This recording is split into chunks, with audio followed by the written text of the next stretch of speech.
Word अर्थात शब्द यह सुनने और प्रोनाउंसिएशन में काफी सिंपल है, परंतु यदि वर्ड के यूसेज और सिग्निफिकेंस की बात की जाए तो यह काफी वेरिड है। किसी भी भाषा के वर्ड को काउंट करना और याद रख पाना किसी व्यक्ति विशेष के लिए संभव नहीं है, और यही कारण है कि इंग्लिश लिटरेचर में भी वर्ड्स को कुछ कैटेगरीज में ग्रुप किया गया है। यदि हम इन ग्रुप्स को सही तरीके से समझ लें और उसके यूजेस को सही तरीके से सेंटेंस में करें तो हम गलतियों से बच सकते। तो आज का हमारा वीडियो इसी कंटेंट पे है, चलिए देखते हैं। हेलो डियर व्यूअर्स, मैं विजय सिंह आपका स्वागत करता हूं आपके अपने चैनल कन्फ्यूटेड में। वर्ड क्या है? यदि इसके डेफिनेशन की बात की जाए तो हम कह सकते हैं कि a group of letters when written together gives you a meaning। जब हम एक से अधिक लेटर्स को एक साथ मिलाकर लिखते हैं और उसका एक सार्थक मीनिंग निकलता है तभी हम उसे वर्ड कह सकते हैं। जैसे कि एक एग्जांपल लेते हैं, मान लीजिए हम TAC बोलें या ACT बोलें तो इसका कोई मीनिंग निकल कर नहीं आ रहा, लेकिन इसी को यदि हम फिर से चेंज करके CAT बोलें तो कैट का मतलब हो गया बिल्ली, यानी यहाँ पे हमें एक मीनिंग निकल कर आ रहा है और इस आधार पे हम इसे कह सकते हैं कि यह एक वर्ड है। कभी कभी हम लोग के सामने जब बहुत सारे वो वर्ड को लेटर्स को मिसमैच करके दिया रहता है और हमें कहा जाता है कि इसे एक मीनिंगफुल वर्ड बनाइए, तो हमें काफ़ी प्रॉब्लम फेस करना पड़ता है। कुछ बच्चे का ये भी कहना है कि सर यदि हम उसे फॉर्म करते हैं और उसका एक सही प्रोनाउंसिएशन है तो हम उसे वो वर्ड क्यों नहीं कर सकते। तो ये सोचना बिल्कुल सही है कि यदि मान लीजिए कि आपने एक वर्ड को फॉर्म किया, लेटर्स को अरेंज करके एक वर्ड को फॉर्म किया, लेकिन वर्ड्स के फॉर्म होने के बाद भी उसके कुछ क्राइटेरिया हैं, यदि वह फुलफिल करता है तो हम उसे वर्ड कर सकते हैं। जैसे एग्जाम्पल लेते हैं कि मान लीजिए कि आपने एक वर्ड ननसीप्रोएशन, एक वर्ड मैंने आपको स्क्रीन पे दिया है, आप लेटर्स को देखें, एक्चुअली ये लेटर्स है और इसे यदि आप देखें तो ये प्रोनाउंसिएशन यदि हम इसका करें तो ननसीप्रोएशन, ये एक वर्ड मान लेते हैं कि है, तो हम इसे वर्ड तभी कह पाएंगे जब ये मास ऑफ पीपल के द्वारा यूज किया जाता हो, या फिर इसका यूज, इस वर्ड का यूज जो आपने अभी बनाया है, इसका यूज पेपर, मैगजीन या कहीं पे भी लिखित रूप में किया जाता हो, तो हम इसे कह सकते हैं कि यह वर्ड। या फिर यदि आप इसे किसी डिक्शनरी में सर्च करेंगे और इसका एक मीनिंग निकल कर आता है तो हम उसे वर्ड कह सकते हैं। वर्ड्स को यदि बेसिकली हम कैटेगराइज करने की बात करें तो वर्ड्स को हम उसके पर्पस के अकॉर्डिंग 8 अलग अलग कैटेगरीज में बांट सकते हैं, यानी वर्ड्स को हम 8 ग्रुप में डिवाइड करके कैटेगराइज कर सकते हैं। इसी को हम लोग पार्ट्स ऑफ स्पीच भी कहते हैं। पार्ट्स ऑफ स्पीच को यदि डिफाइन करने की बात की जाए तो हम ये कह सकते हैं कि अरेंजमेंट ऑफ वर्ड्स इन सच अ वे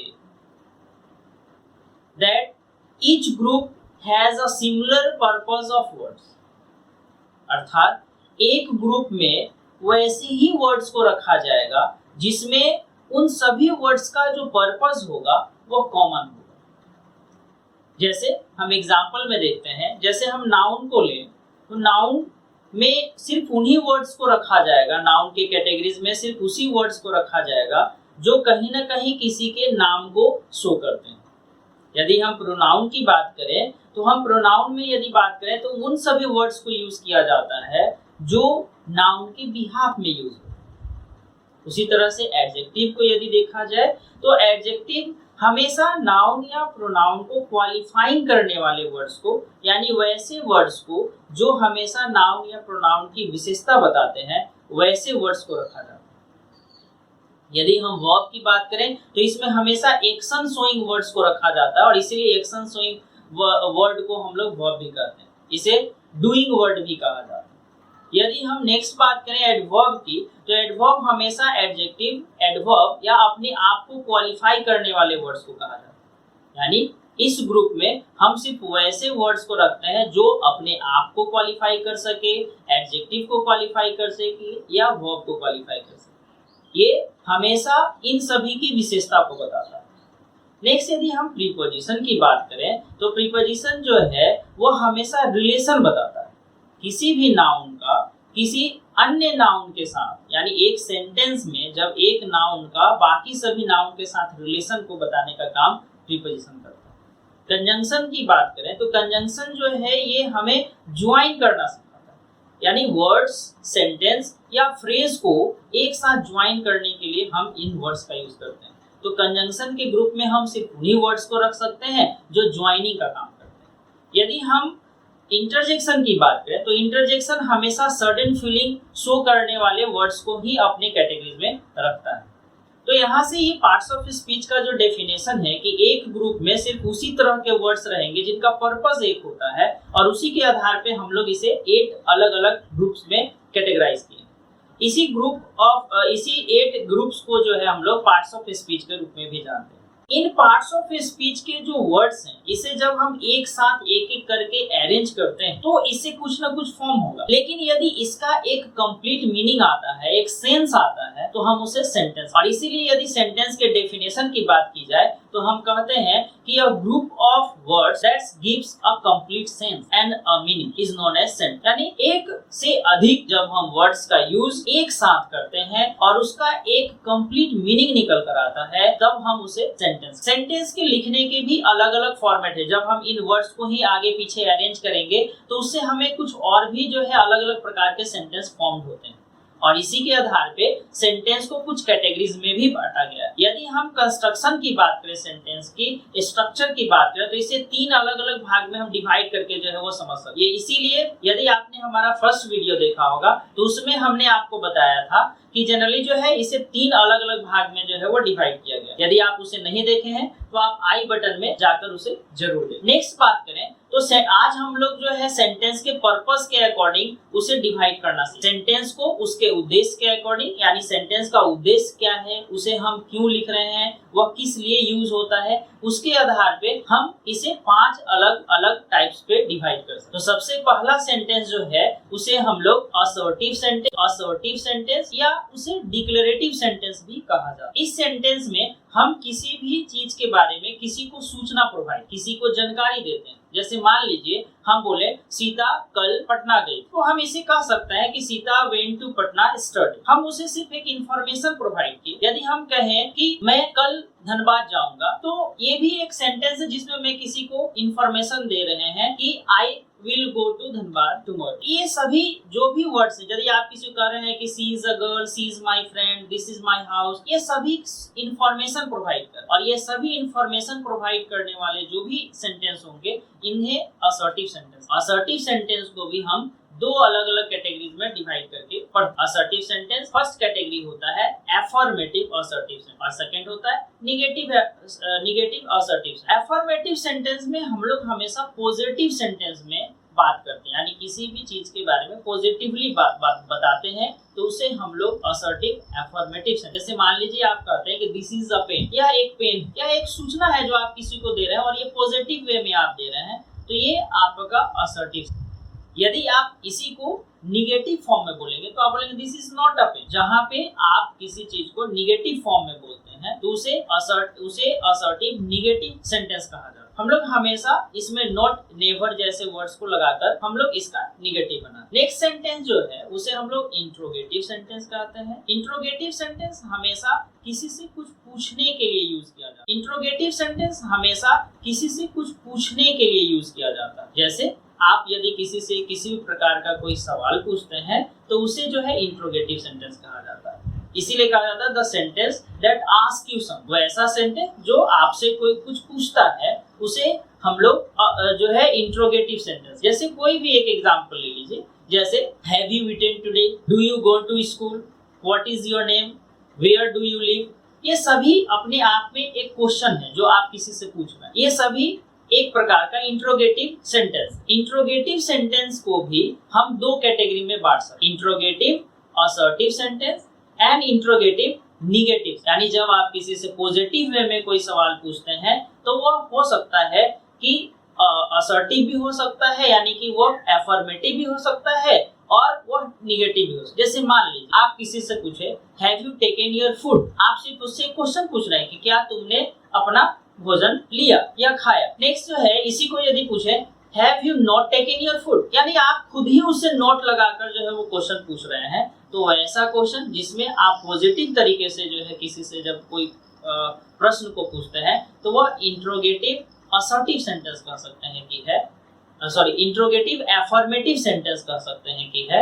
और यदि आप उसमें नोट का यूज करके किसी से कोई क्वेश्चन पूछ रहे हैं तो हम कह सकते हैं कि यह interrogative negative sentence. Interrogative sentence को भी दो कैटेगरी में हम लोग पढ़ते हैं, एक में जिसमें हेल्पिंग वर्ब पहले लगाकर क्वेश्चन पूछा जाता है, जैसे is, am, are, was, were, has, have का यूज करके आप जब किसी से कोई क्वेश्चन पूछते हैं तो उसे उससे भी इंट्रोगेटिव सेंटेंस बनेगा। यदि आप WH वर्ड का यूज करके जो है किसी से क्वेश्चन पूछते हैं तो उससे भी इंट्रोगेटिव सेंटेंस के बारे में आपको और ज्यादा जो है वो आने वाले वीडियोस में जो है जानकारी दी जाएगी। आज हम लोग सिर्फ टाइप ऑफ सेंटेंस पे बात कर रहे हैं तो सिर्फ उसी के बारे में जानें। नेक्स्ट हमारा कंटेंट जो है वो इंपरेटिव सेंटेंस। इंपरेटिव सेंटेंस हम लोग को किसी को ऑर्डर देने, किसी से रिक्वेस्ट करने, सजेशन प्रोवाइड करने, सलाह देने के लिए हम लोग यूज करते हैं। और इसीलिए इसका यदि डेफिनेशन की बात की जाए तो हम कह सकते हैं कि दो sentence that state request, command, order, suggestion, advice is known as imperative sentence. Imperative sentence हमेशा किसी को आदेश, कमांड, सजेशन, रिक्वेस्ट के लिए ही यूज होता है। तो वैसा सेंटेंस जिसमें ये सभी लगे हों उसे आप इंपरेटिव सेंटेंस समझ सकते हैं। जैसे आप किसी को बोलते हैं ओपन द डोर, आप उसे आदेश दे रहे हैं कि दरवाजा खोल दो। यदि आप किसी से कोई रिक्वेस्ट कर रहे हैं please give me a glass of water, तो आप यहाँ पे उसे एक रिक्वेस्ट कर रहे हैं, तो ये प्लीज लगाकर आप उससे जब पूछ रहे हैं या काइंडली यूज कर रहे हैं तो ये रिक्वेस्ट है। ठीक उसी प्रकार से यदि आप किसी को ऑर्डर देते हैं तो हमेशा V1 का यूज होता है। ध्यान रखिएगा कि ऑर्डर को पहचानना काफी इजी है क्योंकि इसमें कहीं ना कहीं सब्जेक्ट का यूज नहीं होता। आप डायरेक्टली V1 का यूज करके किसी को बोलते open the door, sit down, go out. यहाँ पे आप यदि देखें तो सभी सेंटेंस में फर्स्ट वर्ड विदा सब्जेक्ट का है, यानी इसमें सब्जेक्ट मिसिंग है, लेकिन डायरेक्ट V1 यूज हो रहा है। तो कभी भी आपको यदि V1 के साथ लिखा हुआ स्ट्रक्चर मिले तो आप डायरेक्टली कह सकते हैं कि यह एक ऑर्डर है। यदि एक्सक्लेमेटरी सेंटेंस की बात की जाए तो हम वैसे सेंटेंस की इसमें बात करते हैं जो हमें सडन फील या इमोशन को शो करता है। जब हम कहीं जाते हैं और हमें अचानक किसी प्रकार की कोई फीलिंग या फिर जो है किसी प्रकार का कोई भी आभास होता है और आप यदि उसे एक सेंटेंस के माध्यम से व्यक्त करते हैं तो उसे हम लोग एक्सक्लेमेटरी सेंटेंस कहते हैं। जैसे मान लीजिए आप कहीं पे जा रहे हैं और आप बोलते हैं व्हाट अ ब्यूटीफुल गार्डन,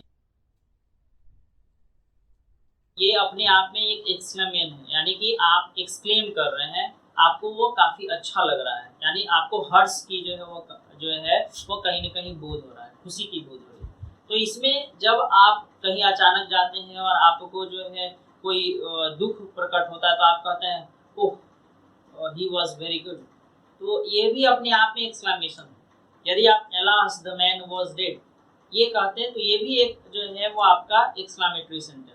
तो वैसे स्टेटमेंट जब आप बोलते हैं और उसमें कहीं ना कहीं सडन फील, इमोशन, एक्सप्रेशन को शो किया जाता है तो उसे हम लोग जो है एक्सक्लेमेटरी सेंटेंस कहते हैं। नेक्स्ट आता है ऑप्टेटिव सेंटेंस।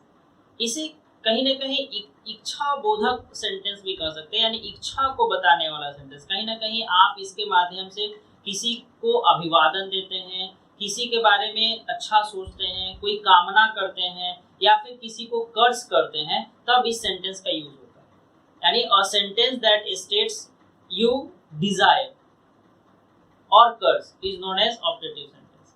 सो वैसा सेंटेंस जो कहीं ना कहीं आपको एक किसी के प्रति जो है कोई किसी प्रकार का कोई डिजायर फील करता है। जैसे आप लोग बोलते हैं may God bless us, may our friendship live for long, may the king live long। इस तरह का सेंटेंस जो है ये अपने आप में ऑप्टेटिव है क्योंकि इसमें जनरली जो आप किसी के बारे में अच्छा चाहते हैं, कामना करते हैं। और यदि आप किसी को कर्स करते हैं तो भी इसे ऑप्टेटिव। नेक्स्ट बात करते हैं सेंटेंस के कुछ फैक्ट्स के बारे में जो आपको हमेशा ध्यान रखना है। जैसे जब भी हम सेंटेंस लिखेंगे तो सबसे फर्स्ट लेटर जो होगा वो हमेशा कैपिटल होगा। सेंटेंस को लिखते समय हम हमेशा कैपिटल लेटर का यूज करेंगे, और जब वह सेंटेंस एंड करता है, जब आप उस सेंटेंस को कंप्लीट करते हैं, तो वहां पे आपको किसी एक चीज को यूज करना होगा। या तो आप फुल स्टॉप का यूज करते हैं, या फिर आप क्वेश्चन मार्क, जिसे साइन ऑफ इंट्रोगेशन भी कहा जाता है, उसे यूज करते हैं, या फिर साइन ऑफ एक्सक्लामेशन यानी एक्सक्लामेशन साइन का भी यूज आप। मैं उम्मीद करता हूं कि आज आप इस कंटेंट को बिल्कुल अच्छे तरीके से समझ गए होंगे कि सेंटेंस क्या है, पर्पस के आधार पे सेंटेंस को कितने कैटेगरीज में डिवाइड किया गया है, वर्ड कैसे फॉर्म होता है, इन सभी को आप समझ गए होंगे। यदि आप यह समझ गए हैं तो मैंने बोर्ड पे आपके लिए कुछ क्वेश्चंस दिया है, आप इसे जरूर जो है वो पार्ट्स ऑफ स्पीच के अकॉर्डिंग कैटेगराइज करें, और सेंटेंस में भी बताएं कि यह कौन सा टाइप्स ऑफ सेंटेंस है। नेक्स्ट क्लास में मैं इसका आंसर आपको प्रोवाइड कराऊंगा। और हाँ, इसके पहले जो वीडियो आया था उसमें मैंने आपसे कुछ क्वेश्चंस पूछा था अल्फाबेट और अल्फाबेट से रिलेटेड। आप लोगों में से बहुत ने बहुत अच्छा कमेंट किया है और सभी का जवाब लगभग सही है। तो आप उसका आंसर मैं यहाँ स्क्रीन पे दे रहा हूँ, आप उसे देख सकते हैं। बिल्कुल सही है आप लोगों का, लगभग सभी बच्चे का सही है। आज फिर से मैंने आपको जो है वो कुछ क्वेश्चन दिया है और उम्मीद करता हूँ कि आप इसे जो है सही तरीके से कैटेगराइज करके कमेंट बॉक्स में जवाब देंगे। मिलते हैं नेक्स्ट वीडियो में, तब तक के लिए बने रहें हमारे चैनल पे।